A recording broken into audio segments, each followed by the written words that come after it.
स्वागत है आप सभी का आदर्श परिवार एवं आधुनिक नालंदा निःशुल्क कोचिंग क्लासेज के इस मैप स्टडी ज्योग्राफी के कार्यक्रम में। यूरोप महाद्वीप में आज हम पढ़ेंगे यूरोप की प्रमुख भौतिक संरचनाएं, जैसे कि यूरोप के प्रमुख सागर, यूरोप की प्रमुख खाड़ियाँ और अन्य जानकारी। तो चले बिना किसी देर की हम लोग डायरेक्ट चलते हैं यूरोप के बारे में। तो पिछले वीडियो में हमने देखा था कि यूरोप को प्रायद्वीपों का प्रायद्वीप भी कहा जाता है। क्योंकि ये तीन और बड़े बड़े सागर या महासागरों से घिरा हुआ है। इसके उत्तर में आर्कटिक ओशियन, पश्चिम में अटलांटिक ओशियन और दक्षिण में मेडिटेरियन सी मौजूद है, और एक तरफ ये जो है एशिया से जुड़ा हुआ है। तो इसको प्रायद्वीपों की संख्या बहुत ज़्यादा है यहाँ पर, तो प्रायद्वीपों का प्रायद्वीप इसको कहते हैं, याद रखिएगा।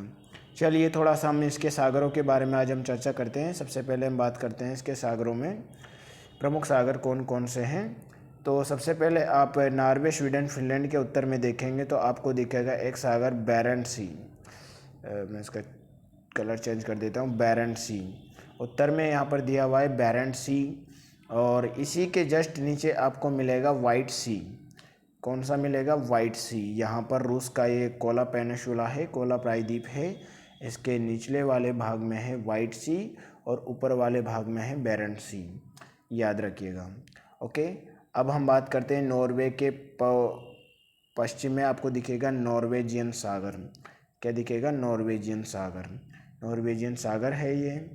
अब अगला बात करते हैं नॉर्वेजियन सागर की। अगर आप थोड़ा सा उत्तर की तरफ देखोगे तो आपको एक और सागर दिखाई देगा। उसका नाम क्या है? उसका नाम है ग्रीनलैंड सागर। देखिए ऊपर लिखा हुआ है ग्रीनलैंड सागर और नीचे लिखा हुआ है नॉर्वेजियन सी।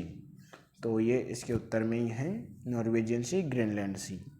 चलिए नीचे आ जाते हैं। थोड़ा सा नीचे आते हैं तो फिर हमें दो सागर दिखाई देते हैं। कौन कौन से?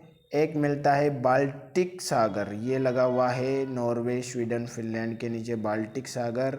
और एक तरफ है नॉर्थ सागर या उत्तरी सागर, याद रखिएगा। फिर उसी प्रकार से दो सागर और है। यहाँ पर है आयरिश सागर, आयरलैंड और यूनाइटेड किंगडम के मध्य में आयरिश सागर लगा हुआ है, आयरिश सी। और नीचे देखेंगे दक्षिण में तो यहाँ मिलेगा आपको सेल्टिक सागर। आगे मैं आपको बता दूंगा सेल्टिक सागर जब हम यूनाइटेड किंगडम के बारे में थोड़ा सा देखेंगे। तो यहाँ पर सेल्टिक सागर और आयरिश सागर हो गए। चलिए अब हम कुछ अन्य सागरों की बात कर लेते हैं। नीचे फिर आपको कुछ अन्य सागर दिखाई देगा। सबसे बड़ा यूरोप में है मेडिटेरियन सी। ठीक है, मेडिटेरियन सी या मेडिटेरियन या भूमध्य सागर। तो याद रखिएगा भूमध्य सागर, याद रखिएगा भूमध्य सागर अटलांटिक ओशन से, स्ट्रेट ऑफ जिब्राल्टर से जुड़ा हुआ है। ओके, अगले की बात करते हैं हम लोग, अगले सागर की।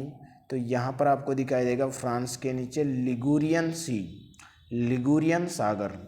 और इटली के पश्चिम में दिखाई देगा आपको टिरीनियन सागर, टिरीनियन सागर। तो टिरीनियन सागर इटली के पश्चिम में और फ्रांस के दक्षिण में लिगुरियन सागर। अब इटली के पूर्व में भी एक सागर है जिसका नाम है एड्रियाटिक सी। ये बना हुआ है एड्रियाटिक सागर के, आपने पढ़ा भी होगा। एड्रियाटिक सागर की रानी किसको कहा जाता है? वेनिस। इटली के शहर वेनिस को एड्रियाटिक सागर की रानी कहा जाता है। आप देखोगे यहाँ पर ये बसा भी, एक मिनट, ये बना भी हुआ है वेनिस। तो एड्रियाटिक सागर की रानी है वेनिस, ये रहा वेनिस और ये एड्रियाटिक सी। चलिए अगले की बात करते हैं। इसी के नीचे आप देखोगे कि आयोनियन सागर बना हुआ है। इटली के दक्षिण में आयोनियन सागर, एक तरफ एड्रियाटिक सागर, एक तरफ टिरीनियन सागर। तो ये भी एक प्रायद्वीप है, इटली का प्रायद्वीप। और इटली के प्रायद्वीप जो है, इसकी विशेषता क्या है भैया इटली के प्रायद्वीप की? इसको यूरोप का भारत कहा जाता है। इटली के प्रायद्वीप को ओपन नेनी का प्रायद्वीप भी कहा जाता है, इस कारण इसको इटली का भारत भी कहा जाता है। भारत के समान प्रायद्वीपीय क्षेत्र है। उत्तर में जैसे भारत के हिमालय, इसमें आल्प्स पर्वत है। चलिए अगला देखते हैं हम लोग। आयोनियन सागर के पूर्व की तरफ चले तो अगला हमें दिखाई देगा एजियन सागर। अगला सागर हमें दिखाई देगा एजियन सागर। ग्रीस या एथेंस के दक्षिण में है एजियन सागर। फिर अगला सागर है टर्की के उत्तर में मरमरा, सी ऑफ मरमरा यानी मरमरा सागर। ठीक है, मरमरा सागर को एजियन सागर से डार्डेनली जल संधि जोड़ती है। कौन सी जल संधि जोड़ती है? डार्डेनली जल संधि, एजियन सागर को मरमरा सागर से, और मरमरा सागर को ब्लैक सागर से बॉस्फोरस जल संधि जोड़ती है। तो याद रखिएगा, मरमरा सागर के उत्तर में है ब्लैक सागर, काला सागर, ये ब्लैक सी। ओके, और काला सागर के उत्तर में है अगला सागर जिसको बोलते हैं एजोव सागर। एजोव सागर को काला सागर से क्रेच जल संधि, स्ट्रेट ऑफ क्रेच जोड़ती है। तो याद रखिएगा, अभी यहाँ पर बहुत ज़्यादा विवाद भी चल रहा है रशिया और यूक्रेन के मध्य में। तो ये सागर हमने देख लिए, प्रमुख यूरोप के कौन कौन से सागर थे, इनके बारे में आपको जानकारी याद रखनी है। ठीक है, एक बार पुनः रिपीट कर लेते हैं। वाइट सागर, बैरेंट सागर, नॉर्वेजियन सागर, ग्रीनलैंड सागर, नॉर्थ सी, बाल्टिक सी, आयरिश सी, सेल्टिक सी, नीचे मेडिटेरियन सी, लिगुरियन सी, टेरिडियन सी, आयोनियन सी, एड्रियाटिक सी, एजियन सी, मरमरा सी, ब्लैक सी, एजोव सी, ये प्रमुख सागर हम लोगों ने देख लिए। चलिए अब हम कुछ अन्य जानकारी के बारे में बात करते हैं। अब हम बात करते हैं यूरोप महाद्वीप की प्रमुख खाड़ियाँ। तो आप सबसे पहले इस खाड़ी को देखेंगे जिसका नाम है बोथनिया की खाड़ी, गल्फ ऑफ बोथनिया। बोथनिया की खाड़ी कहाँ है? ये अवस्थित है जो स्वीडन है और फिनलैंड के बीच में है, बोथनिया की खाड़ी। फिर नीचे आप देखोगे, फिनलैंड के नीचे है फिनलैंड की खाड़ी, और फिर आप देखोगे कि एस्टोनिया, लातविया, लिथुआनिया के नीचे आपको दिखेगी लातविया की कैपिटल रीगा के नाम पर रीगा की खाड़ी। तो 3 खाड़ी यहाँ पर हो गई। कौन कौन सी? बोथनिया की खाड़ी, फिनलैंड की खाड़ी, रीगा की खाड़ी, याद रखिएगा। अगली खाड़ियों के बारे में हम लोग बात करते हैं। तो ये हो गई 3 खाड़ियाँ। फिर अगली खाड़ी की हम लोग बात करते हैं। तो आप देखेंगे यहाँ पर हम इधर जो खाड़ियाँ हैं यूनाइटेड किंगडम की, उनको खाड़ियों को अलग से देखेंगे। थोड़ा हम नीचे आ जाते हैं। तो अगली खाड़ी आप देखोगे बिस्के की खाड़ी। कहाँ है बिस्के की खाड़ी? फ्रांस के पश्चिम में है ब्रिस्के की खाड़ी, स्पेन के ऊपर, और इसी के निचले धसे हुए भाग को हम बोलते हैं गैस्कनी की खाड़ी। बिस्के की खाड़ी उत्तर में है, गैस्कनी की खाड़ी नीचे, और जस्ट इसी के नीचे आप देखोगे कि लोयंस की खाड़ी दी हुई है। ठीक है, लोयंस की खाड़ी नीचे है। और अगला है जेनेवा की खाड़ी, स्विट्जरलैंड के नाम पर जेनेवा की खाड़ी इसके पूर्व में अवस्थित है। तो ये याद रखिएगा, लोयंस की खाड़ी, जेनेवा की खाड़ी। ओके, चलिए अगली खाड़ी की हम लोग बात करते हैं। तो आप इटली के दक्षिण में देखेंगे तो आपको और कुछ खाड़ी दिखाई देगी जिसका नाम है टोरंटो की खाड़ी। ठीक है, क्या नाम है? टोरंटो की खाड़ी है भैया, याद रखिएगा, टोरंटो की खाड़ी। तो ये प्रमुख खाड़ी थी। कुछ और खाड़ियों की हम लोग चर्चा कर लेते हैं।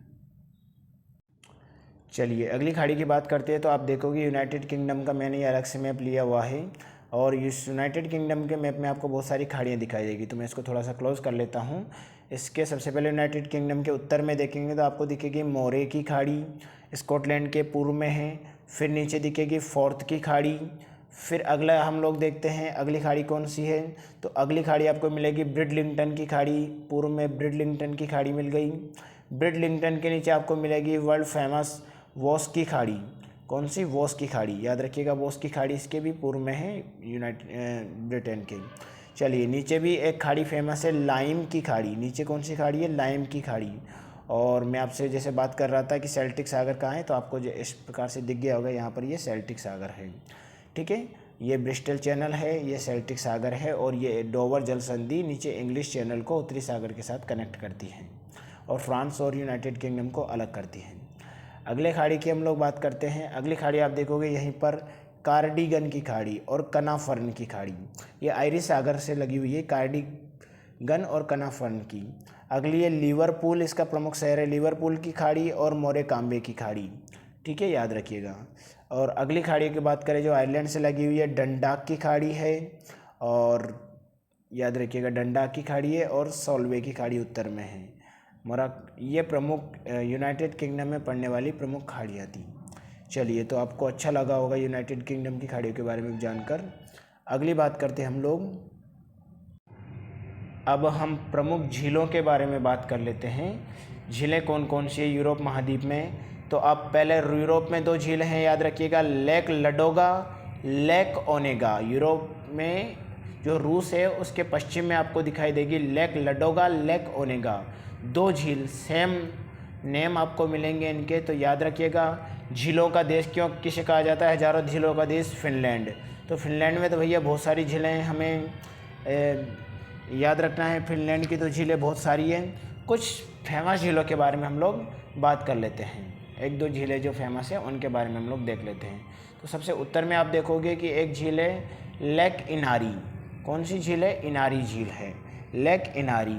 और नीचे आप देखोगे कि एक और झील है इसमें, लेक उलू।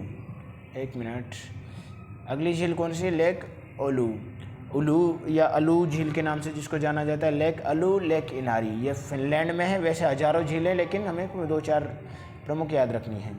अब दक्षिण में हम लोग बात कर लेते हैं। दक्षिण में कौन सी झील है फिनलैंड में? तो दक्षिण में आपको दिखाई देगी एक झील जिसका नाम है साइमा। इसमें नहीं दी गई है साइमा, ठीक है। यहाँ पर 2 झीलें दी हुई है, साइमा और नासी। मैं लिख देता हूँ। इस साइड में आपको मिलेगी साइमा, ये वाली झील रहेगी साइमा यहाँ पर, साइमा, और यहाँ पर मिलेगी नासी, ठीक है, नासी। याद रखिएगा। थोड़ा मैं दूसरा मैप चेंज करता हूँ। अगली झील आप देखें जो नॉर्वे के पूर्व में देश है स्वीडन। स्वीडन में 2 झील दिखेगी, लेक वेनर्न, लेक वेटर्न। कौन कौन सी? नीचे है लेक वेटर्न, ऊपर है लेक वेनर्न। तो ये याद रखिएगा, ये 2 झीलें स्वीडन में हैं। अगली झील कौन सी है भैया? अगली झील हम लोग चलते हैं नीचे की तरफ। कहाँ पे? फ्रांस के पास। फ्रांस के पास में भी आपको कुछ झीलें दिखाई देगी, तो उनके बारे में हम लोग चर्चा कर लेते हैं।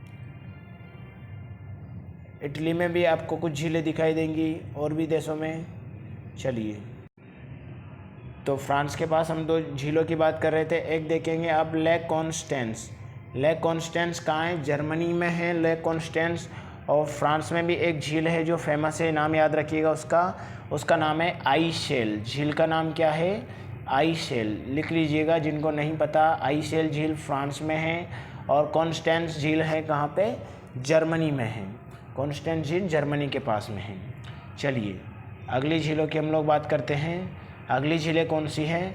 तो आप देखोगे अगली झीलें हैं जो ऑस्ट्रिया में आपको झील मिलेगी बाल्टन, लेक बाल्टन। और इसी के जस्ट नीचे मिलेगी स्लोवेनिया के पास में लेक न्यू शिडलर। तो ऊपर बाल्टन है, नीचे न्यू शिडलर है। दोनों झीलों के नाम याद रखते हैं, बाल्टन और शिडलर, ठीक है, बाल्टन और शिडलर याद रखिएगा। अगली इटली में आपको मिलेगी लेक गार्डा। लेक गार्डा या लेक गार्डा, ये झील कहाँ है? ये इटली में मौजूद हैं।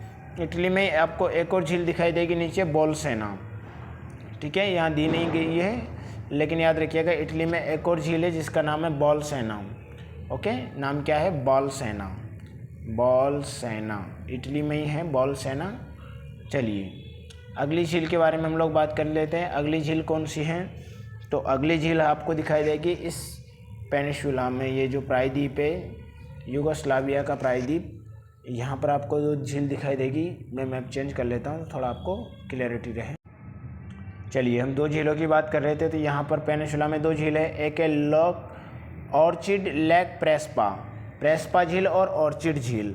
ऑर्चिड झील को ओरिडिस्को झील भी बोलते हैं, ओरिस्को झील भी बोलते हैं, ऑर्चिस्को और ऑर्चिड और प्रेस्पा। तो याद रखिएगा, ये प्रमुख झीलें थी यूरोप महाद्वीप में पड़ने वाली, ठीक है। एक बार पुनः हम लोग रिपीट कर लेते हैं फटाफट से, कौन कौन सी झीलें हमने देखी थी। चलिए, हम लोग रिपीट करते हैं। सबसे पहले हमने देखी थी लेक लडोगा, लेक ओनेगा। फिर ऊपर देखी थी हमने फिनलैंड में एक झील देखी थी इनारी, फिर उलू। फिर नीचे देखी थी दक्षिण में जिसका नाम था साइमा और नासी। फिर नीचे देखी थी साइमा और नासी। 2 फिनलैंड में देखी थी हमने वेटर्न और वेनर्न। फ्रांस में देखी थी हमने आइसेल। जर्मनी में देखी थी हमने कॉन्स्टेंस, जर्मनी में देखी थी कॉन्स्टेंस। फिर स्विट्ज़रलैंड और के पास में देखी थी हमने न्यू शिडलर, और एक और देखी थी हमने बाल्टन, ठीक है, न्यू शिडलर और बाल्टन। फिर उसके बाद में हमने इटली में देखी थी जिसका नाम था गार्दा, और नीचे था बोलसेना, गार्दा और बोलसेना। फिर नीचे यहाँ पर देखिए हमने यूगोस्लाविया में एक थी ऑर्चिड और एक प्रेस्पा। तो ये प्रमुख झीलें हम लोगों ने यहाँ पर देख ली। चलिए, ओके। ठीक है, तो ये रही हमारी प्रमुख झीलों के बारे में। अब फिर मिलते हैं नए किसी टॉपिक में नई जानकारी के साथ में। धन्यवाद आप सभी को।